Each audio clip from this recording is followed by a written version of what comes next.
নদিয়ার রানাঘাট ১ নম্বর ব্লকের রামনগর আইসতলায় তৃণমূল কংগ্রেসের উদ্যোগে জনগর্জন সভা অনুষ্ঠিত হয়। আগামী 10ই মার্চ ব্রিগেড সমাবেশ উপলক্ষে এই প্রস্তুতি সভা।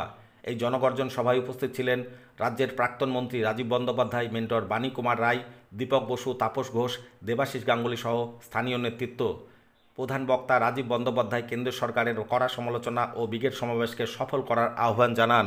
গ্যারান্টি দিচ্ছেন কেউ কেউ, আপনারা যদি এখন দেখুন এফএম খুলুন, টিভি খুলুন, যে কোনো জায়গায় দেখবেন এই করে দিয়েছি, ওই করে দিয়েছি ইত্যাদি দিয়ে বলা হচ্ছে মোদি জি কা গ্যারান্টি।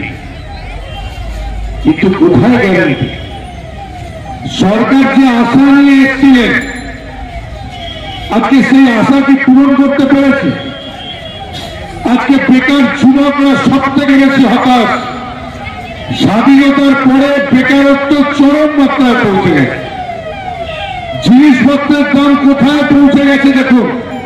সিনেমা আগামী দিনে এই রানাঘাটের মানুষ লোকসভার সময় দেখাবে, লোকসভায় এখান থেকে বিজেপি প্রার্থীকে হারিয়ে সত্যিকারের সিনেমা আমরা সেদিন ভারতীয় জনতা পার্টিকে দেখাবো।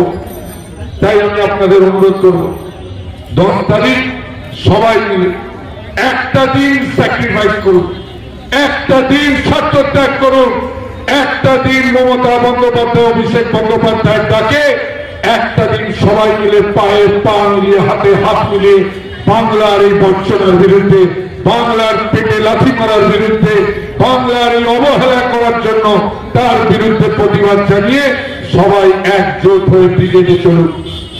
যদি এখনও আমাদের খবরের দর্পণ চ্যানেলটি সাবস্ক্রাইব না করে থাকেন তাহলে এখনই সাবস্ক্রাইব করুন, সঙ্গে বেল বাটনটি ক্লিক করুন আর পেয়ে যান সব খবরের দ্রুত ভিডিও আপডেট।